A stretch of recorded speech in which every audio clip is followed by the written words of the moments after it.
What's up, sports bettors? So many sports today, and I have a lot of good bets for you. Parlays, straight bets, all sorts of good stuff. So make sure you stick till the end of this video. So let's start out by looking at game 4 of Padres versus Phillies. So the total set at 8, slightly juiced towards the under. And you can see that the Phillies are, basically it's an even match, right? Most sportsbooks are pricing the Phillies and the Padres at minus 110. So, of course, if the sportsbook is giving you the same odds on both teams, then the sportsbook is saying, well, each team is equally likely to win or 50% to win. But some sportsbooks, especially the sharper bookmakers like Bet Online and Pinnacle, they have lines very slightly juiced towards the Phillies. So they have, very slight favor towards the Phillies. The Phillies are minus 106. The Padres are minus 102 on Pinnacle. So if we put that into a no vig odds calculator, you can see that they're implying, hey, the Phillies are, 50.5% to win this game. So anyways, let's get into it. What are the plays I have in this game? First, we're going with the Nerfy. First inning total runs, under half of a total run, minus 105. That's what I hit for the max I could, which was $315. Believe me, I'd bet more on it if I could, but they're not going to take it. Maximum stake allowed is 0. So why do we like this bet? If we want to talk about the math very briefly, it's like, well, first of all, no other sportsbook's giving us better than, minus 106. But for the most part, sportsbooks have the over or the Nerfy, the under half of a total run, highly juiced, right? Bet Online, a super sharp offshore sportsbook, has it minus 139. Pinnacle, the sharpest bookmaker out there, they're pricing this at minus 117. So we're kind of using all the data in the market to try to get an estimate of where should this line be set. And we want to put the most weight into Bet Online and Pinnacle because they're the sharpest bookmakers, right? You can see that WynnBet is basically the only sportsbook. I'm not sure what TonyBet is. It's a new Canadian sportsbook that has the yes run first inning juiced. So this is what's so fun and kind of fascinating about sports betting is all of these bookmakers, they try to set lines independently. So if we take a look at NFL money lines, for example, it's like, okay, in the Falcons game, you have some sportsbooks giving you plus 235, some sportsbooks giving you plus 243, all the way up to plus 258 on Circa Sports. So what we want to do as a sharp bettor is use all this information in the betting market to get a sense of, okay, here's where we think the line should be set, right? And here's where there's a lot of value.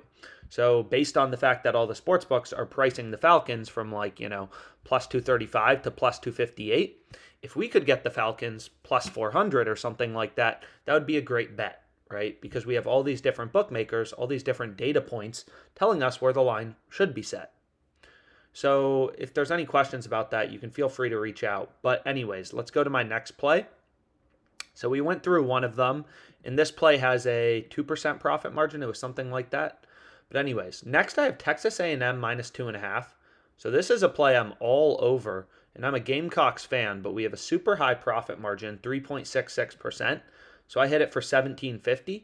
Really just like day trading sports, right? You're finding value, watching the line movements, and you're looking for big discrepancies. So we can see here, most sportsbooks have already moved Texas A&M to being a 3-point favorite, and they have Texas A&M minus 3 favored. Pinnacle and Bet Online, the two sharpest bookmakers, are pricing Texas A&M minus 3 at minus 113 and minus 115 respectively. So we're getting better odds and we're getting minus 2.5. So if Texas A&M wins the game by 3, we're cashing. Everyone else is pushing who bet this on, FanDuel, DraftKings, whatever, on the mainline market of minus, 110 to minus 115. So a ton of value here, right? This is exactly what we want as a sharp bettor. FanDuel has it minus 132, DraftKings minus 135, Pinnacle minus 134. So if we take some of these markets and we put them into a no vig odds calculator, it becomes pretty clear that okay, well, FanDuel, they're pricing Texas A&M, minus 2.5 at minus 132.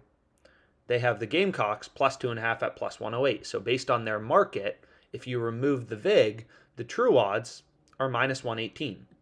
So we're beating the true odds, right, to FanDuel. Now, if you put in DraftKings, their market's a little different, right? All these sports books are a little different. So to DraftKings' model, the true odds is minus 118.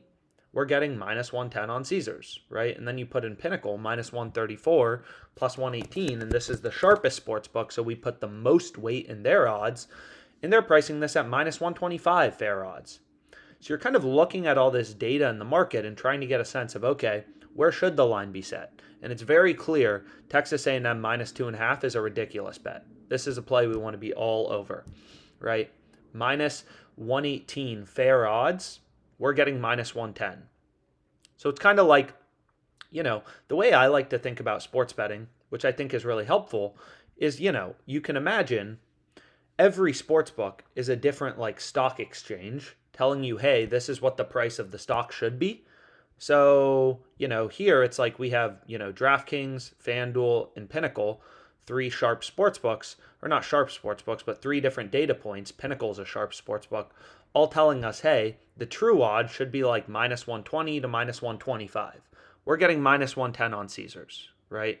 So we treat every sports book kind of as an independent data point of where the line should be set, and we look for value. And obviously, like most bets on Caesars aren't going to be profitable. It's not like most plays are positive EV. There's millions of odds on Caesars. Like if we go to NBA, for example, there's so much stuff you can bet on, right? All these player props, whatever. Most bets are not positive EV. But out of the millions of odds on, sports books at any given time, the positive EV tool will find those few rare betting opportunities that actually have, an edge, that actually are beating the VIG where you can get a mathematical profit margin. And Texas A&M minus 2.5 is absolutely a play we want to be on. Then I hit the play underneath, which is the Toronto Argonauts under 24.5 team total. Another positive EV play. It doesn't matter what frickin' football sport you're betting on. FanDuel has the under heavily juiced. It's an arbitrage bet. Pinnacle, sharpest bookmaker, they also have the under juiced. We're getting the under at plus money. Massive discrepancy. That's a play we want to be on. So I hit that, 2.34% profit margin. Then what else did I bet? Dak Prescott under 34.5 passing attempts and Tannehill under 29.5. I parlayed those together on FanDuel, which you can see right here for $50 plus 252 odds. And then finally, what else did I bet? Let's take a look. Oh, the Phillies minus half on the first half run line. So I hit that as well. So again, as a positive EV bettor, like your life's not that complicated. You're essentially looking for bets with an edge. You're placing as many as possible. And you're just like forming your own hedge fund of mathematically profitable bets. So you can see right here, our bets have a total profit margin of $90. At least the 4 straight bets, and then I added them to the sheet where I'm tracking profit and loss. So we have our parlay, Dak Prescott under 34.5 passing attempts, Tannehill under 29.5 for $50 plus 252 odds, and then the 4 plays we discussed: Phillies, Padres, Nerfy, Texas A&M minus 2.5, Toronto Argonauts, Canadian Football League under 24.5 team total, and Phillies minus half on the first half run line. So total profit margin $90, not bad. And we're up 23K about so far since the start of football season when I started tracking profit and loss of all YouTube plays. So hopefully we can keep it going. And any questions you guys have, don't hesitate to reach out. Let's make some money.